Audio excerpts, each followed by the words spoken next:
What's up, everybody? Today, I'm pleased to welcome John Heers to the Yours Truly virtual studio. I bumped into John on YouTube just before heading to Jonathan Peugeot's Symbolic World Summit last February. YouTube Algo was doing the YouTube Algo thing and fed me up a tasty podcast about this ancient Georgian evening mealtime liturgy called Supra, what we in Arkansas simply call supper time. Not exactly. This liturgy involves serious toasting, a host or master of ceremonies of sorts, and even a gesture-type figure, along with pristine cuisine to be feasted upon. To be honest, I thought it was beautiful, and it inspired me to raise a toast at some church meetings and Holy Week feasts I was participating in shortly after. If you follow this podcast, you might have picked up that I'm a sucker for some thoughtful written liturgies, prayers, and on a journey to help people recover a sense of explicit sacredness in life and in worship. So needless to say, John was preaching to the choir. I watched that episode of Heavy Things Lightly and thought, damn, that guy's cool, and took something from it and went about my life. When I showed up to Symbolic World, the first person on the platform to MC the entire summit was John Heers, and I thought, that's the guy from the Meal Liturgy podcast, which only ramped up my interest in him and what he was about. I got to hear about all the cool Supra stuff he was doing at the conference and could not help but feel like I missed being a part of something special happening in the gathering, but was glad he was doing his thing for people like Ruslan KD and John from the apologetic YouTube channel What'd Ya Meme, as they got to experience part of the conference and took part in the Supra. After my conversation with Graham Pardun, he told me he had been on Heavy Things Lightly with John and said he thought a conversation between John and myself might be fruitful. That was really cool to hear, and after some time and some emails, the conversation landed on the calendar. If this video is helpful, give it a like. If you want to keep up with the channel, hit subscribe. And if you're interested in supporting the channel, consider one of the 3 channel membership tiers. Top tier members gain a voice to help build this little corner of the internet. So check them out. I look forward to talking to John about what John is about. Automata, the First Things Foundation, and maybe even take some heavy things lightly today and discuss life and this little thing we keep trying to cure here in this little corner of the internet, the meaning crisis. So without further delay, I give you John Heers, Heavy Things Lightly, First Things Foundation. Hi, this is Christian Baxter, and you're listening to Yours Truly, a place we go to think out loud.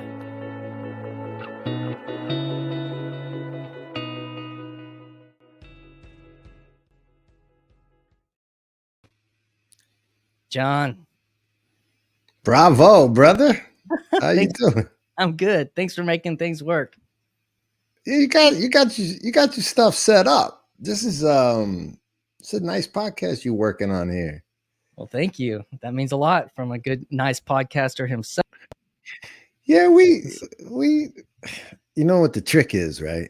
No. Even if it's garbage, you just got to keep putting it out. And then one day you wake up and you realize, hey, my garbage don't stink no more. Because I don't know, experience has a way of honing, beauty. And so, yeah, that's part of it. That's definitely part of it. Yeah, man. Well, thanks for coming on. Yeah, I kind of gave you the heads up in that intro, kind of like how I kind of came at this conversation. How are you coming at this conversation? What does it make sense for you to come to this conversation? Well, your story, your pod, it's something like an awakening. So for me lately, I just got back. It's an awakening. It's everything, all these religious conversations, as you say in this corner of the world, I say it too. Something's afoot, and so I just got back from Mozambique, South Africa, which I want to tell you about because I think you'd appreciate what I saw there. The Georgian Republic, we're training a new executive field worker, a guy who takes basically and puts people in the field and then supports them on their projects. This guy's name is Adrian. So I took Adrian to these countries, and it's happening all over. I went to a little parish in a Rokor parish in South Africa, in Cape Town. What was that? That was crazy. It was so an Afrikaner priest, Xhosa, there were Zulus, there were Afrikaners, there were Englishmen, it was nuts, and everybody was telling the same story.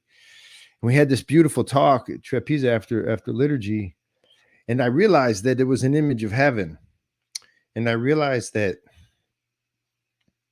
we were toasting out of the blue, and I just realized that we could have stayed there for hours, and we probably should have.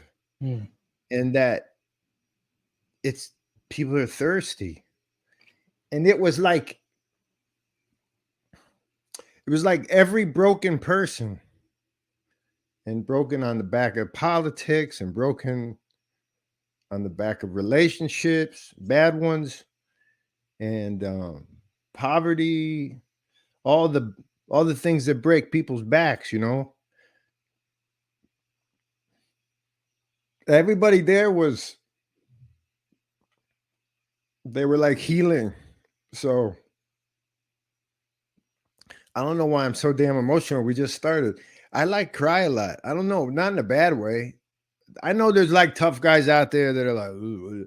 It's not that kind of crying, okay? It's like regular crying. So what I'm trying to say is that little snapshot was so helpful, but it's just being repeated, even a little dusty Mozambique.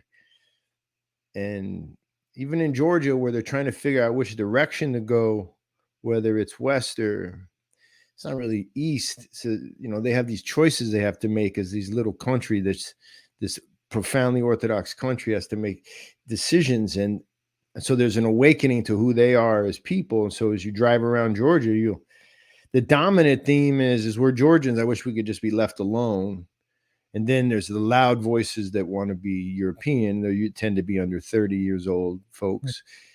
And then there's the old voices. They're not pretty either. They're autocratic. And so there's awakening even in Georgia that's so old, where the world has failed as an enlightenment project. And you can take it from me. Now, I know maybe we all read things in, but my world is so diverse in a tiring way. I don't really like utter diversity. It's utter dissolution. There's a diabolos concept there, where everything can't fall apart. There has to be recognized lines.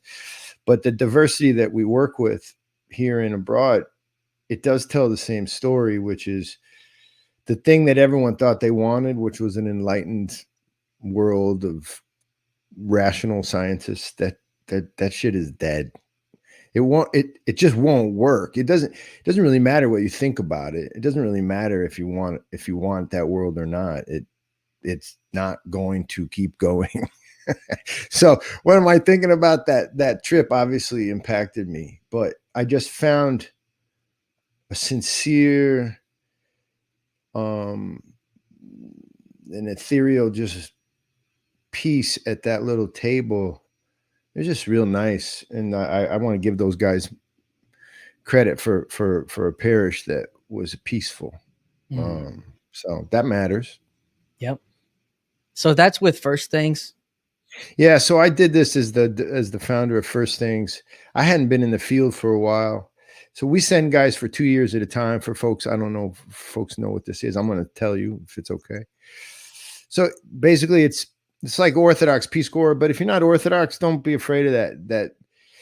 It's Peace Corps. So if you don't know what Peace Corps is, so Peace Corps is the United States attempt under John F. Kennedy to meet people where they are, and the people they were trying to meet where they are were, quote, third world people. This is 60s and 70s language, and those people were ripe for Americanism. And it was during the Cold War. And so Peace Corps did a really nice job of taking young Americans and dropping them in the edges of the earth. Now, remember, this is 60s and 70s. There's no internet. 80s. I went in the 90s. There's no internet. And so Peace Corps is a pretty obvious attempt to create American minds, like to replicate Western things in developing countries. And it works pretty well. And I loved Peace Corps. It changed me. But they don't attend to the spiritual process that's inherent in sending someone to live in a foreign country way in the boonies for 2 years. There's an ascetic thing that happens. There's an endeavor that's asked of you, and they talk about it. I don't know how many of you guys out there know Peace Corps. They talk about it like you're going to have a hardship eating worms, of which we did. I just ate some worms actually right now in South Africa. And you're going to have to do all these things that you're not used to, but they don't attend to the process, which is the ascetic process and what happens to your spirit. They just don't talk about that. You know, it's secular. And so what we tried to do 7 years ago was do this Peace Corps event, but do it with an intention and attentiveness to the spiritual journey. And we use the Orthodox, the Orthodox Church as the guide. But we've had all kinds of people join, atheists.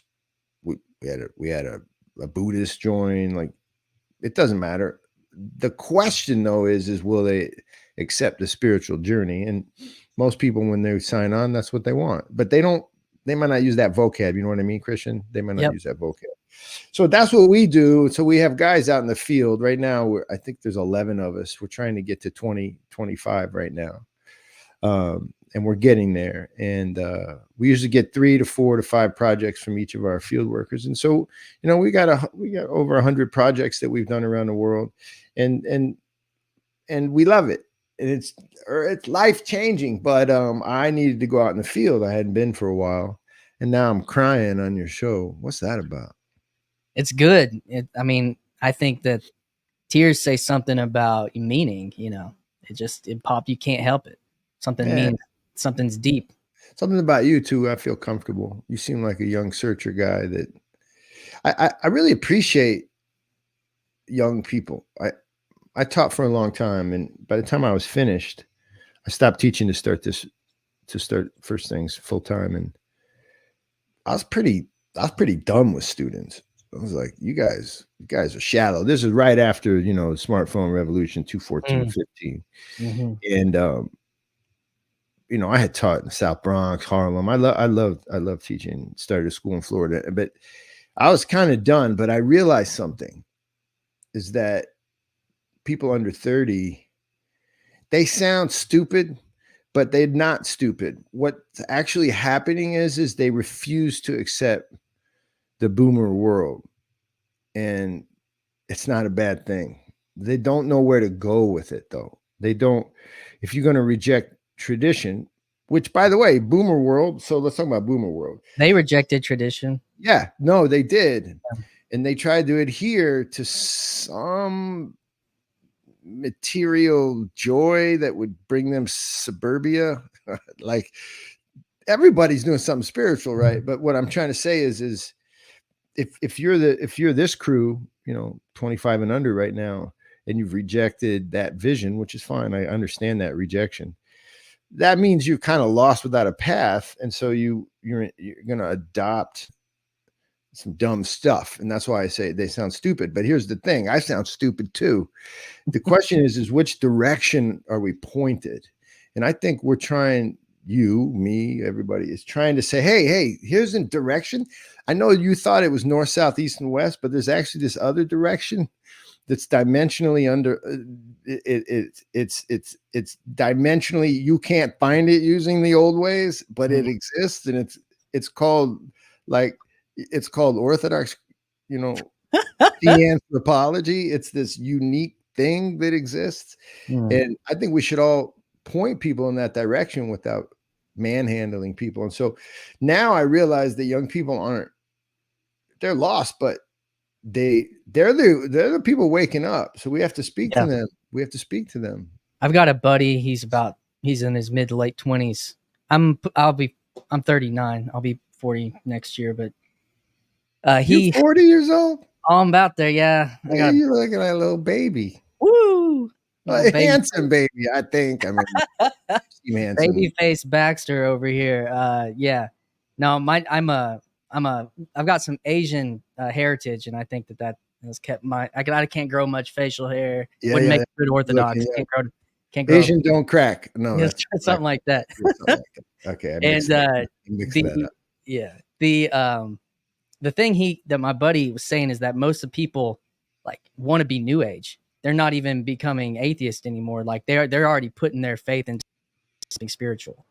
As Yeah. when I was, I'm like a older millennial, we were totally in on the materialism thing, and now it's breaking down for most people in my. Were you open to new atheism? Yeah, that's about right timing for you. Yeah, so I was doing like evangelical worship leader ministry in the mid aughts, and I remember walking into Barnes and Noble and seeing like a giant tower of the doc of God delusion, like, and being like, oh damn, that's gonna. Oh. And the thing about it was, I watched and I was getting on YouTube back then. Early on, I was watching debates with Dawkins and Hitchens and Harris and all that stuff. And then like a guy named. I appreciated some of the apologists, John Lennox, and then Keller, and later on, and even some of the intelligent design people. And I still was so insecure. I mean, even with all that, I was like insecure the whole time, because that was what I believed. That was the only part of truth I thought that was truth was about. So like, you have, is the earth this old true? Did evolution happen true? Did Jesus, all these things, as opposed to then I had kind of a break in my life, which I've talked about plenty on here. I mentioned to you backstage, but that was when I realized there's another aspect of truth. And that was around 2016, which is being a true person, being truthful, being full of truth. So yeah, that it played a big role, but I was like in ministry during that time. I see. So you were you had to fend it off, but you accepted some of the premises. See, this is really interesting, because what I've really gotten into, I was trying to talk to Paul Kingsnorth about this, and then I had Justin Brierley on, who he did a lot of that work with Lennox. I watched him a lot. I really like him. And with Paul, we were talking about premises, and one of the premises that I still find, so I'll put it like this: worldly reformers, the Christians who more easily accept the world, they also more easily accept the premise of evolution. And when I was talking to Paul Kingsnorth, he too was like, I never thought I had to doubt that. He was like, I think I need to come to grips with that. And what I'm realizing, and I would like to challenge anybody, let's get some of these evolution cats out. Like Peterson, I would love to talk to him, because I'm not an expert. But I will say this, that premise does not allow for a proper disposition that allows one to find this ultimate Christos, this end in Christ. It just gets in the way. It's because of the nature of the story. Yep. The nature of the story is not, it's a path away from the true path. That doesn't mean people who believe in it are like demonic or stupid. I'm not really saying that. But what I'm saying is you can't tell both stories. Yeah, it is. That's the thing that Peterson actually helped me with. When I was talking to that same young man when we met, back when I was alone, going back to school, I became a nurse, and I'd been watching this stuff. He had just come out of Jehovah's Witnesses because of Dawkins. Dawkins like brought him out of Jehovah's Witnesses. Interesting. And then we're talking about Jordan Peterson, and I said we had a 6-hour long conversation in this little study center at this little community college, and because of Peterson, I was sitting there and I was thinking, atheism has to, like, evolution gave atheism a narrative structure, and Dawkins even says this. And then you attach this kind of loose religion to it, which is secular humanism, which is really a light form of Christianity. Tom Holland, shout out. It's like, and I was like, well, here you have this little structure together. Atheism has to have this creation myth, and then and it has to undergird this religion. But it's actually, and then I just said, then you have the Christian structure over here, and really you're just looking at two narrative structures. It was kind of like a postmodern thing. But by the way, yes. Which is not better. a disaster. See, when people now, what'll happen is you're right. You're going to head into this spectral dissolution of postmodernism that allows everything to be true at the same time. But I'll just stick with Dostoevsky. Just tell me the story again, because I think we'll get there. We'll get back to a truth. But go ahead. I interrupted you. I agree, though. Don't be afraid of people labeling you postmodern. It's okay. No, with that, that's where you land. But then you have to get through it, which because just because these there's two stories doesn't mean that there's one that isn't better. Yeah. And so like you can then be the judge of that, I think it can stand on its own. But isn't that what we're doing anyway? So here's another thing I thought a lot about on this trip, because I was in cultures that didn't have books. Mm-hmm.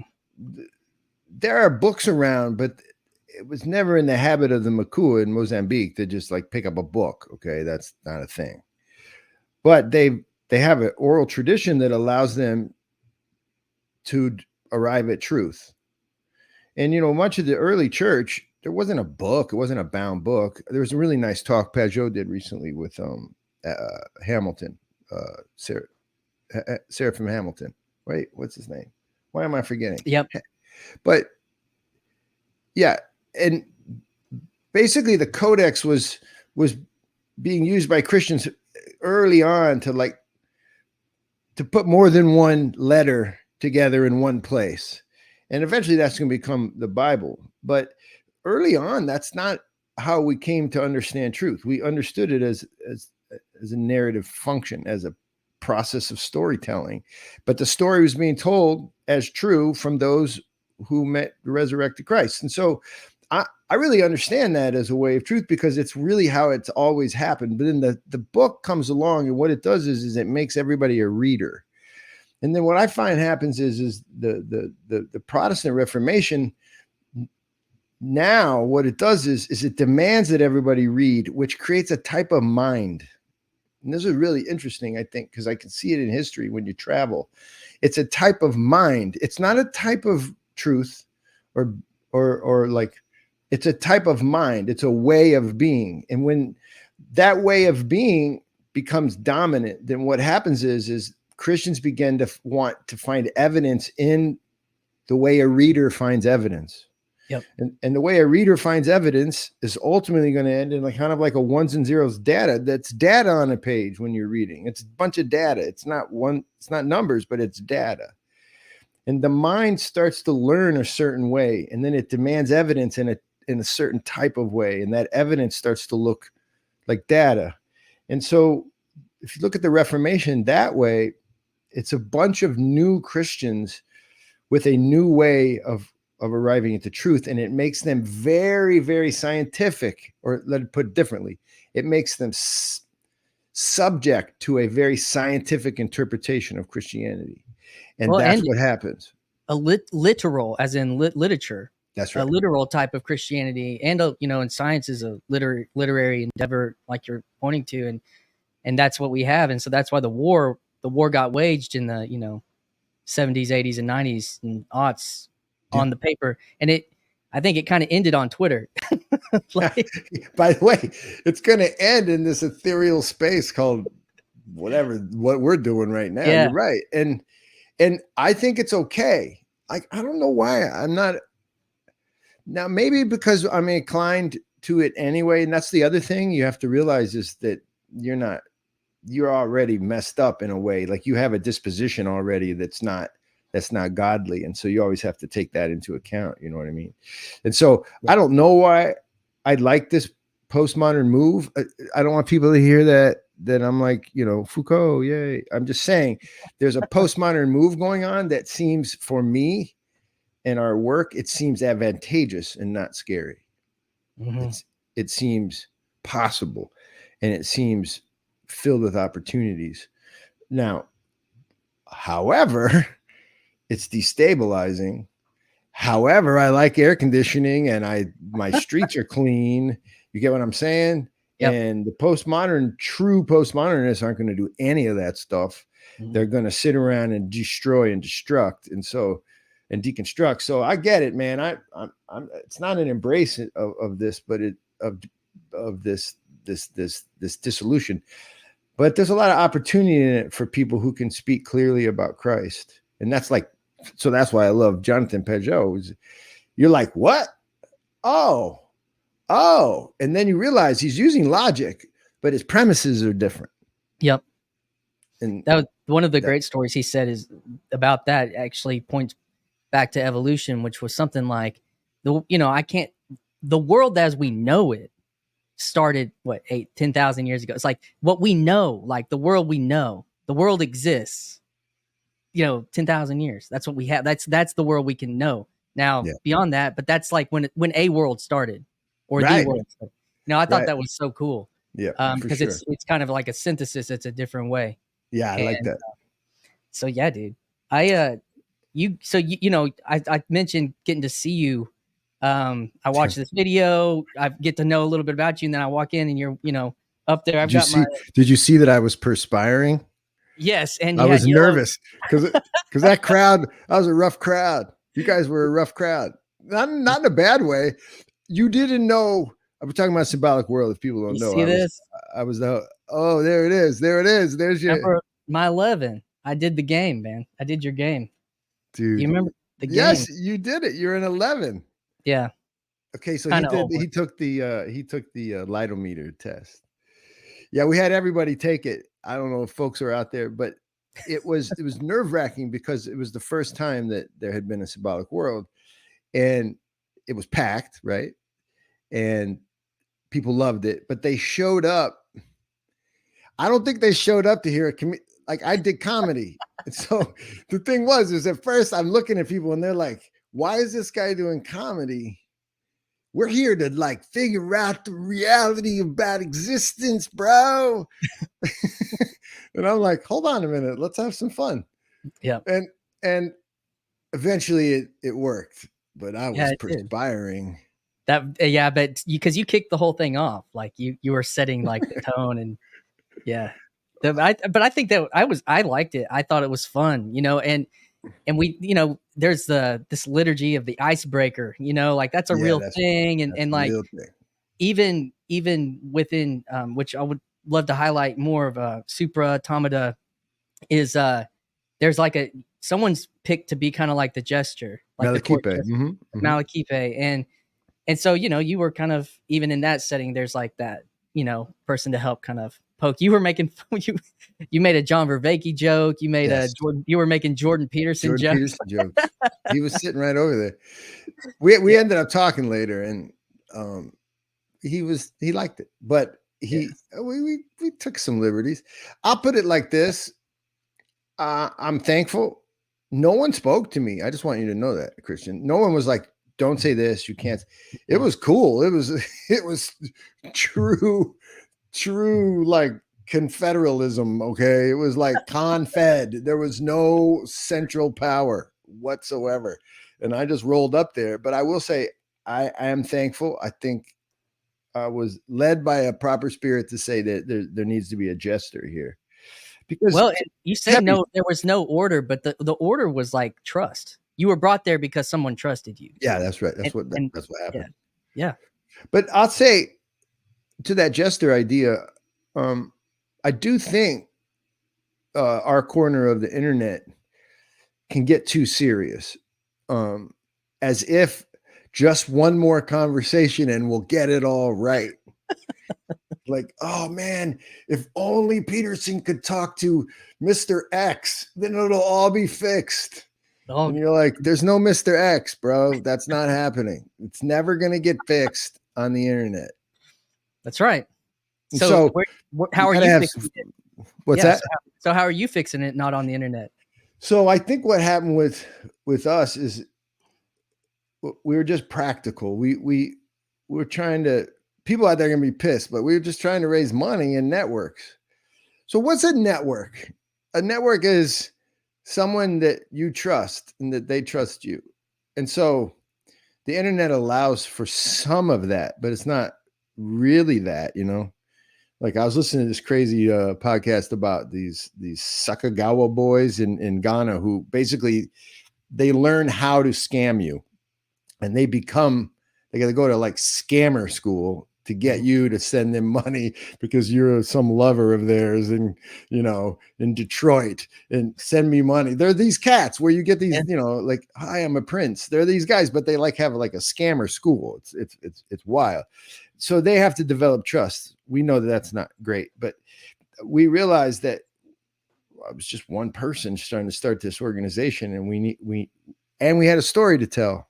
And so we started as telling a story about old world and new world, about here's what we've learned. And when I say we, because there's a lot of us that have done this, but at first it was just a couple of us who did this deep dive into these foreign cultures, learned local language. And what we learned, what we could tell, the story we could tell is epistemologically, we got changed. We changed the way we know what we know. And so when that change occurred, it's a cool story to share with people. And I realized I had been doing it as a teacher in the classroom. Like, it was natural, because I would go like, well, think about it like this, guys. And then when you suddenly, it's like that matrix moment, when you suddenly flip it and you go from seeing numbers to seeing the actual reality. When you did that with kids, people wanted that. And so we said, we're going to tell this story about what the new world is by telling them how the old world works.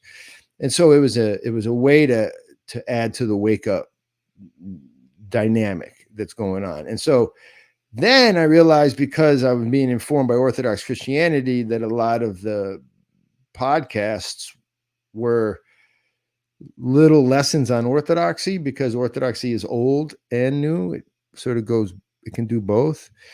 And then I got a lot of Orthodox people who really liked that. And eventually what I realized is I like interviewing people. And so I think the way we're doing it right now is we're getting people to say that one thing is you can actually give to a cause that's pretty pure. We're pretty simple. We don't, I can get into that, but we just take little bits of money and then send people to live like in a mud hut. Like, it's pretty cool. We have to pay some salaries. Don't get mad. People got to eat. But in the end, what I'm saying is I think our help is in saying there's a manifest thing where you can actually help people. And it's not just a bunch of conversations. And we're going to have a story time about how that help looks overseas and how it informs us here in the new world. And finally, it's good to be a part of something good. And so I think that's what's going on. I think that's what we're trying to do. And so far, so good. We don't have big numbers like these other cats, but we're getting there. So you got first Heavy Things Light is the podcast, and First Things Foundation is that's where you're talking about kind of the overseas experience and mission. And then well, that's the actual organization that recruits and sends people to live and do our work overseas, Peace Corps style. Yeah. And then you have the Supras. Is that's within First Things as well? I love that you're asking this, man. I love you, Christian. I love you, man. So here's the thing. That's a movie. I saw it on the plane, one of my 20,000 plane flights. Check this out. What happened is through this whole thing, the only thing that made sense in the podcast, it made sense in our work of recruiting people and living overseas, that made sense everywhere, was this Georgian idea of hospitality, which is a Christian ideal, which you'll find in all the old world Christian countries, which is simply that the stranger is more important than you. It's just how it works. It's not a judgment.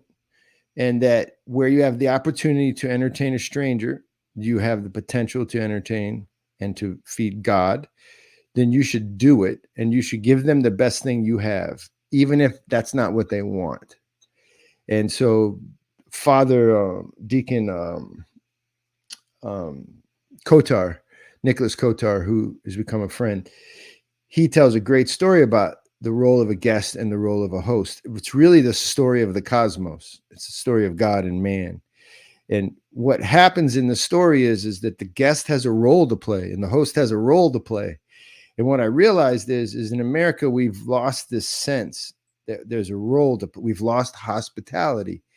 And now our meetings are practical in nature. Like, don't stay too long at my house because I know you've got a lot to do to get home. You would never hear that in Georgia. They would tell you, why are you leaving?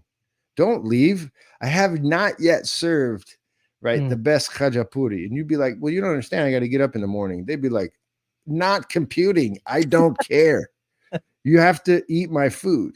And you're like, well, they're awful pushy. No, they're playing the role of the host, which is I offer my best stuff. What do? You accept my best stuff. And so the host, we feel bad. You know, if I walk into your house and you give me the finest thing I feel bad as a guest. This is the worst thing. No, please don't. No, save that. This is like such an asshole move. Yeah. Like, save that. No, not for me. No, I just want to hang out. I'm not even hungry. And that's like, what? You're not allowing the host to be a host. Yeah. It's a rejection of the person. And it's interesting because I just, our Sunday sermon was Luke 14, and we went through the whole thing, which is Jesus talking to there's like 3 parts to the meal, and he goes and he talks about, you know, who should be sitting next to the host and all that. And then I want you to know, like, listening to that first podcast I listened to by you, we're kind of in this little small quasi Presbyterian home church right now, trying to figure out how to become a real church, and trying to figure out how to head more towards history and all these things. And I listened to your podcast, and we were going to have a little planning meeting.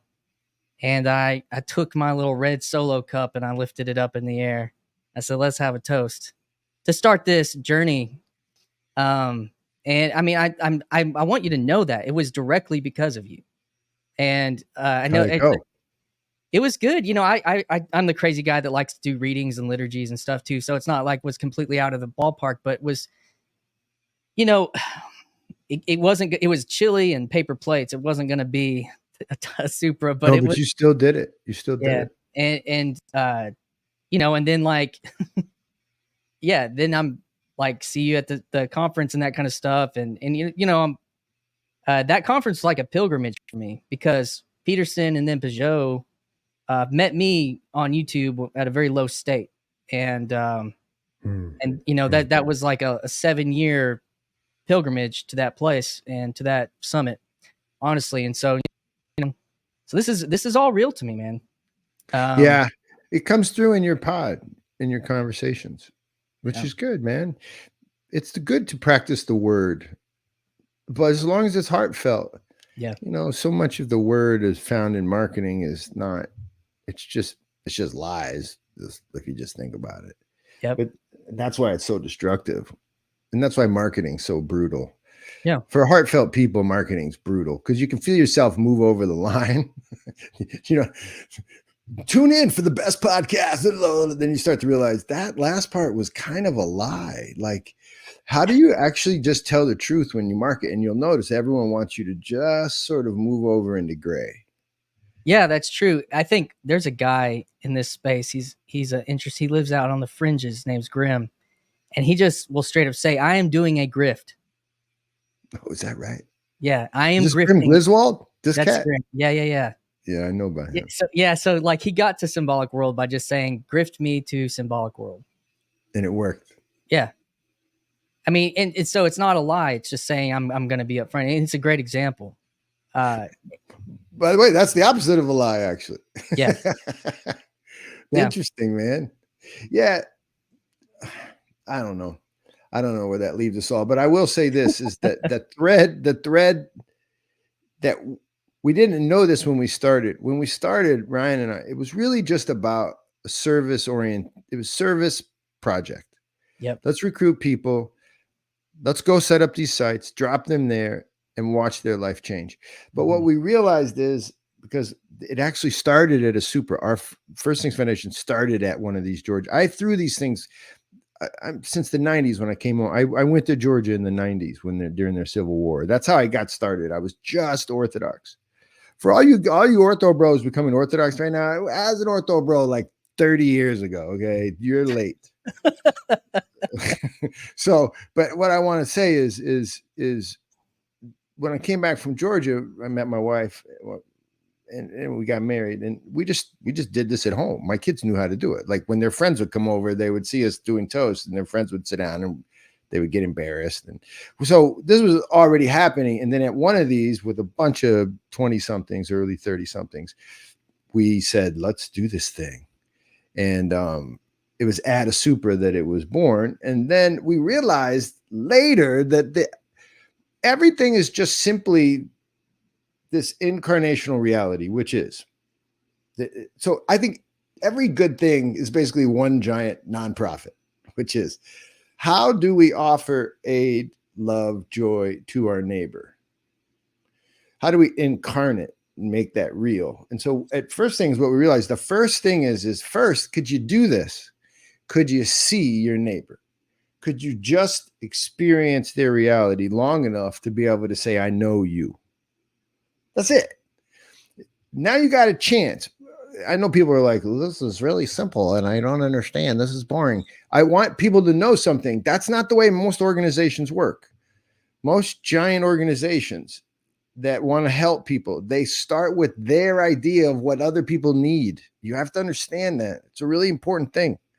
If only people would, then be more educated. I walk through Seattle and everyone's doing drugs. You know what these people need? And then if that guy's got $1 million, he's going to go back and he's going to design a great project. Trust me, it's going to make so much sense. Ones and zeros, man. It's going to be perfect. I'm going to give it some money because it sounds so good. But it won't bear fruit because it's not relational. It wasn't born out of that guy actually sleeping on the bench with these cats who are a mess. Try that.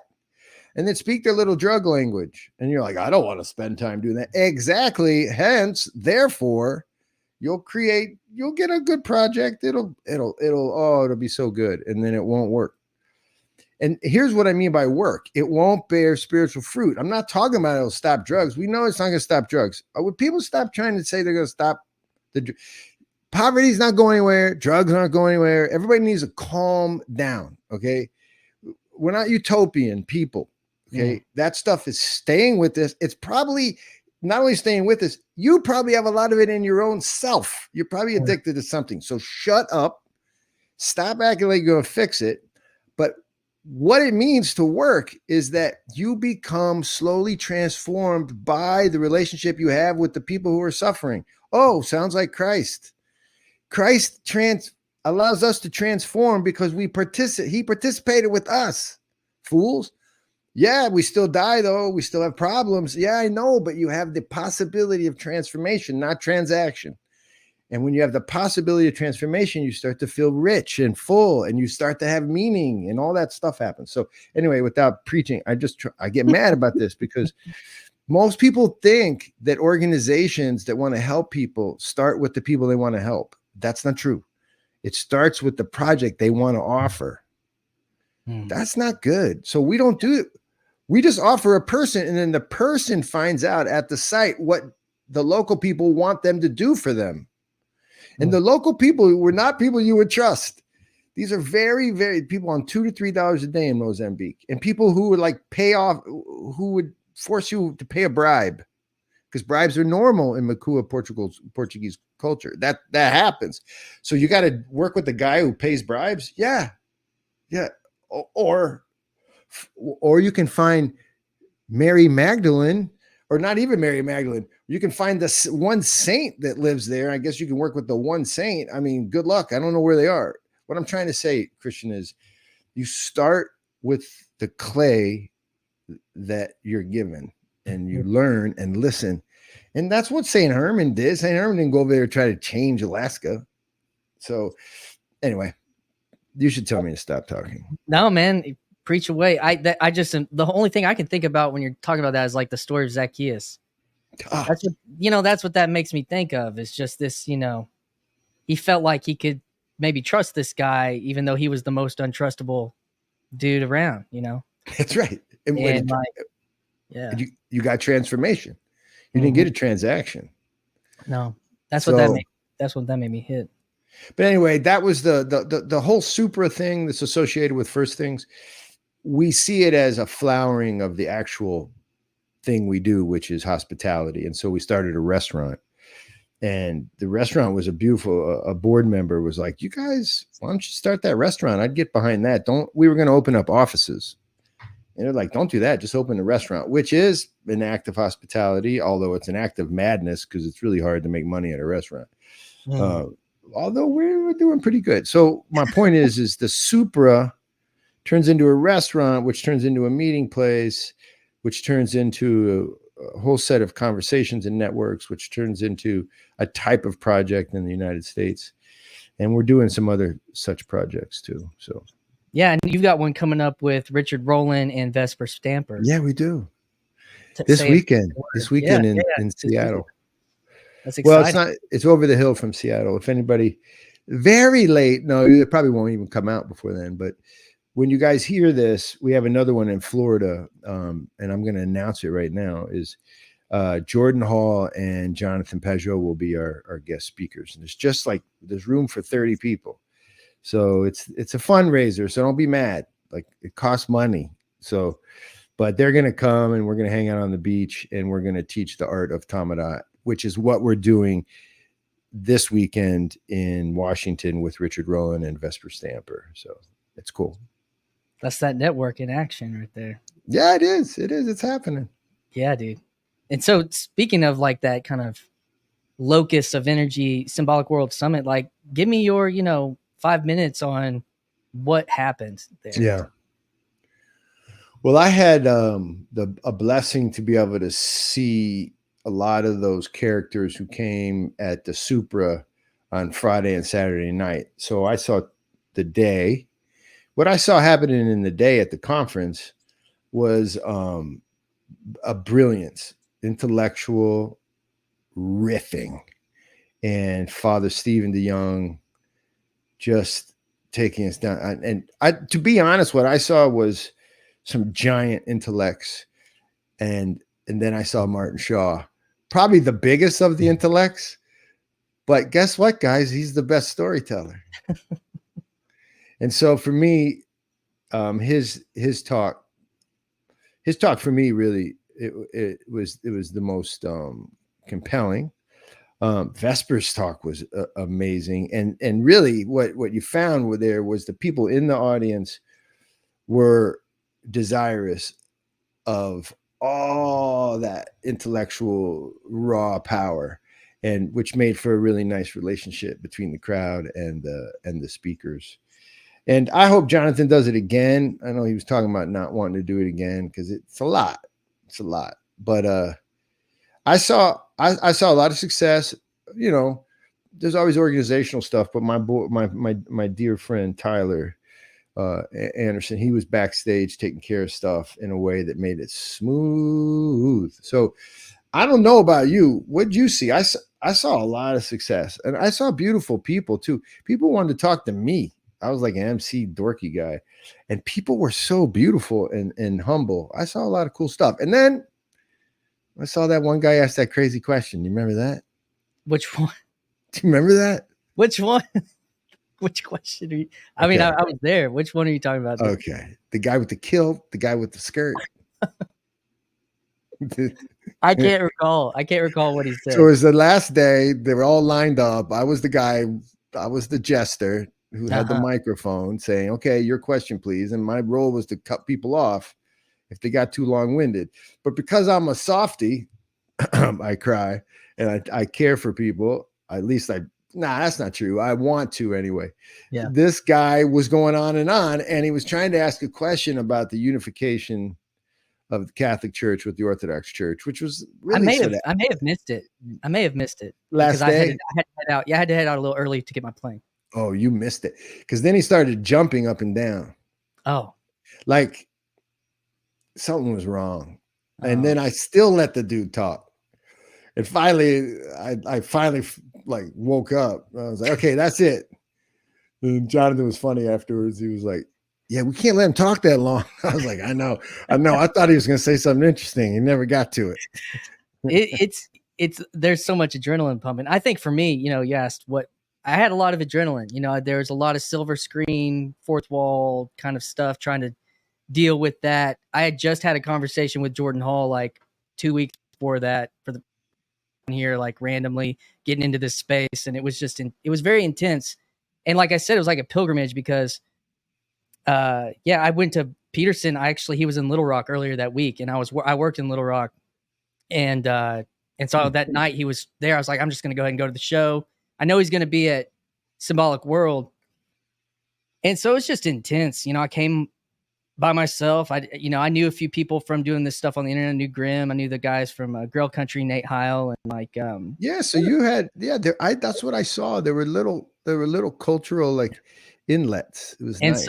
So it felt like I had a little bit to kind of, get some beers and have a meal or two with some of these folks. And I'd interviewed another guy that was there, Justin Wells, and so that was cool. And it's this idea of this digital thing, then this embodied thing. But for me, it was just I had just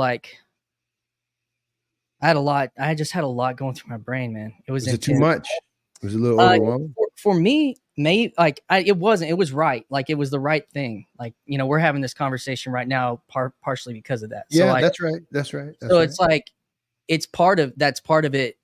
When we talk backstage, like there was a part of my life I used to do. I talked to Neil the other day, Neil DeGrade, and I used to do the music thing really seriously. Building a kind of brand, Christian music brand, and so like this whole thing, like I said, this is like trying to like build something again.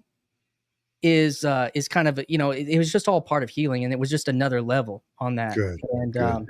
but it was intense. By the way, that's my friend, man, Neil. That guy. First of all, watch him play the guitar. It's sick. And he and his Kate they're the best. But he's the guy that helped me the most of all those characters. I really love that guy very, very much. He's a true Christian. He has true hospitality. So that's good. You got to talk to him. I'm glad about that. Yeah, man. And so it was a big deal, like I said. And, I introduced myself to Jordan, probably one of the few people that actually got to, because I was like, I'm shooting my shot, damn it. Like I'm here. I spent a bunch of money and I'm here by myself. No, I don't have to babysit anybody. I'm just going to go do this thing. So I tapped on the security guy's shoulders, like, if I go shake his hand, are you going to jump me? He said, give me just a minute, and so I did, I'm glad you did that. Yeah. Yeah. One thing, he's got security, all those cats. Yeah. I saw that. I went to Charleston and saw him. And yeah, it's real. Because he irritates people. Yeah, he does. It was just sad that he felt like he needed that there, of all places in the world. Like I think he's probably second nature to him now. Yeah. It just, come on, be here, whatever. And but that was that. I took a picture of him and Richard and Jonathan and Martin Shaw, like watching Poor Robbins, and threw it up on Twitter. And do you think these folks, do you think, are they doing, you were already Christian-ish, you were Christian. Yeah. Are these folks speaking to people that don't have that Christian background? Do you think that's happening? I think they spoke directly. Downstream from Jordan Peterson, a huge part of it was directly to the materialists. And this is all just like unfurling a new reality for most of those people. It is for me too, but it's like, it wasn't something that I rejected, or wasn't real on some deep level. But when I first started getting into it, like when I was trying to rebuild my life 7 years ago, if I mentioned Jordan Peterson to anybody, like, isn't he kind of like a heretic or something? And I just couldn't even have that conversation. Now, he's on Daily Wire and a bunch of people are like, oh yeah, he's, he's on our team type thing. But like back then it was still a big question for people. But for the people that weren't in those kind of Christian spaces, he was just interesting, and not only he's interesting, but transformative for their brain. It's so funny because I would say for most of my life, most of my friends would probably be thought of as liberal or progressive. There's like a visceral reaction against Jordan Peterson.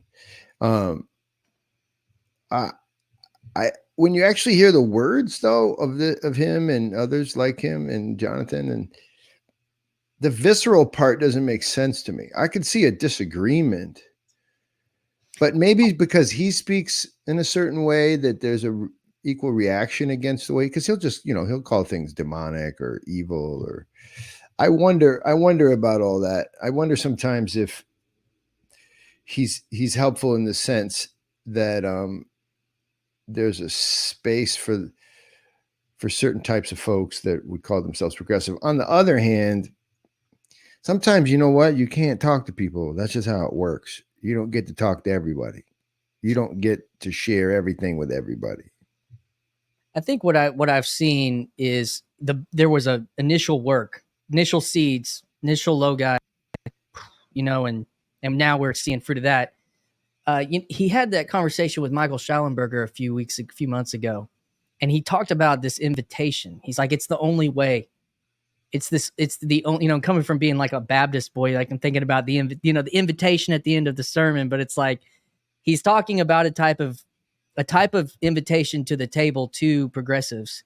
He's like, it's the only way. It can't be tit for tat. It has to be invitation. I agree.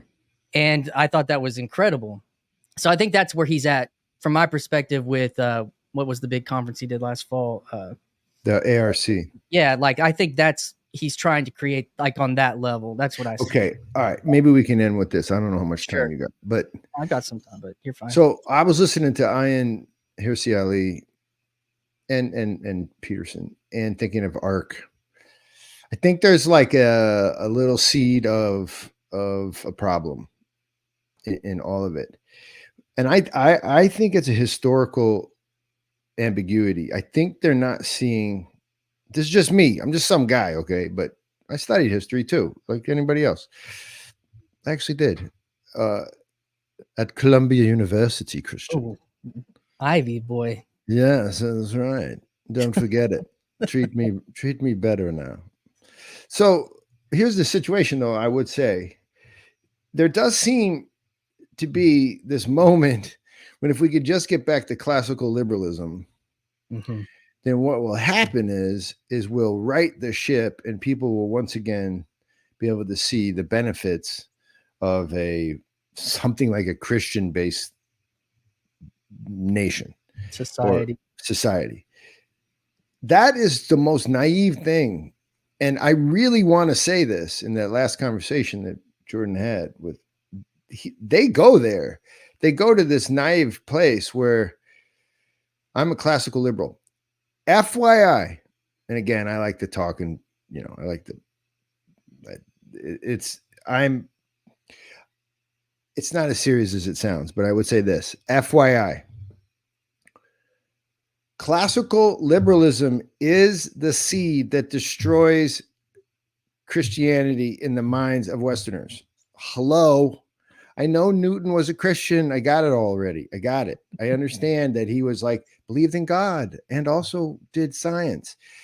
That water is filled with a reforming water. Don't get mad at me, because I know there's a lot of Protestants in your world, but that individualism that allows one to become their own priest, that allows one then to see the world in their own way, and then allows one to become didactic and clear-minded, and then Cartesian, and all that stuff's all related. Okay. It's all related because it's related to ultimately Lutherans' idea of how he can know himself within the Christian tradition. That stuff's all connected. The Enlightenment and the Protestant Reformation and all that stuff. You can't be a classical liberal without replanting the seeds for the dissolution of Christian society. Sorry, you can't. And I'm sticking to it. And I'm just a guy. Here's this Protestant's going to say, I'm a priest, but I'm not everybody's priest. And so that's how I feel about it. I think there is, I want a priest in my life. I want there to be an explicit person that carries that office. You're comfortable with that? Yeah. And, I'm probably not I'm not a good Protestant, but what I want is, it's my lineage. It's who I am. And I'm headed up the hill, but I probably won't get all the way to the top. Well, you But ain't gonna get any pushback from me in your journey, but I'll just say ideas matter, but ideas aren't reality, but they matter because they send us on a path. yep, And so I would just historically, there's just a disjunction then, disjuncture, sorry, there, that it's not good. It's not good to simply go back. I noticed Trump wants to go back to 1950, yeah, and then real hard thinkers, I think, Heers Ali, and they want to go back to, I don't know, 1776 or something. yeah, Uh, that's dangerous, man. I think postmodernism is what has to pass now. We have to pass through this. yep, And then what'll be reborn is an actual church. yeah. And And that's the, like, I feel like the work that I'm involved in. You talk about an embodied work, like what you're doing with your life. Like, I am now back connected to a little Christian community, trying to figure some of this stuff into it. And I live in a town of 10,000 people, hour and a half from any city. No one's getting busy bringing orthodoxy here, but the center of this city, talk about kind of the orthobro idealism. The center of my city is a giant Presbyterian church and a Presbyterian college. That's the historic Christian institution where I'm at. it's And beautiful. that's like with the 90+% rate acceptance into med school, like that's something that happened where I live. And that's like the oldest part of Christian institution where I'm at. Like, the Catholic Church is on the edge of town. It's not downtown. Interesting. And so, like, the most beautiful property is that place. And I think that all means something. That And does mean something, Christian. That's well said. and so this journey, like, I'm at Symbolic World. Like, my wife's uncle retired an archbishop in the Catholic Church. So, like, she was raised Lutheran. She married this Baptist guy, and then we kind of stumbled into being in this church with a Presbyterian pastor a few years ago, and started taking liturgy more seriously, and now I've kind of got this bug. So yeah, that's where I'm at. Like, what I'm just trying to say, even on this podcast with people, like, my word is, like, I believe, I agree with you. I just don't think I'm going to get all the way there, because I don't think Wait, it makes I sense. agree with you. Yeah. So what I mean by that is there's a spirit of beauty in your pursuit. So I agree with the pursuit, and Yeah. all this between me and you is just years, which could be a bunch of years of me believing the wrong thing. I tell my brother this. My brother is a Orthodox priest. You probably know about him, Father Peter. He's in, he's in this corner, and I always tell him, you don't forget you were raised by a heretic. Two of them, actually. Episcopals, right? Episcopalians. Yeah. And they were really wrong until they were right. And so I'm willing to say I could be wrong. And I'm fool if I don't say that. But I just haven't seen a more beautiful story that has born more beauty into my life than the story of Christ in the Orthodox Church. And that story is reality to me now. When I get up in the morning, the sun is up. I have life again. I'm raised from the dead, and I'm not going anywhere. But and I'll fight you if we want to talk about, not fight, but we'll have a good argument about the seeds of modernity and found in Protestantism. And by the way, in the Catholic turning away from the truth, you could argue that too. I can hear people out there going, "What about the Catholics? What are you trying to say?" They got the same problem. So let's just say it like that. We all got problems. However, what I love is that right now, Christian, it ain't gonna work that we're materialists, and so we're all gonna try to go. We got to enter into some tradition, and may it be that we all find ourselves in Christ. Amen. May it be. May it be. Well, dude, thank you for your time today, and for making this work. We were across the world trying to make this work, from South Africa to Mozambique and France and all the like. So I appreciate it. Now, man, you're you're good at this. So thanks for letting me come on here and say all that stuff, which I strongly believe, but it's a good thing to be able to share. And I hope folks will find us, put the links in there, Christian, so they can find our work. And I'm for sure will. We're hiring right now 4 field workers for East Africa, for Mozambique, and for West Africa, Sierra Leone. That's a big spot. It's a great legacy spot. Hard, but we're looking for people right now, and lots going on. And guys, become a monthly donor. Give $10 a month. What's the problem? Like, it's a good thing to watch young men and women go out and transform and offer themselves for 2 years. It's hard, but it's beautiful. So thanks, man. Heavy Things Lightly, First Things Foundation, links That's below. right. All right, That's man. right. We'll talk again. It's good. Okay, peace to you. All right, brother. Hey, everyone.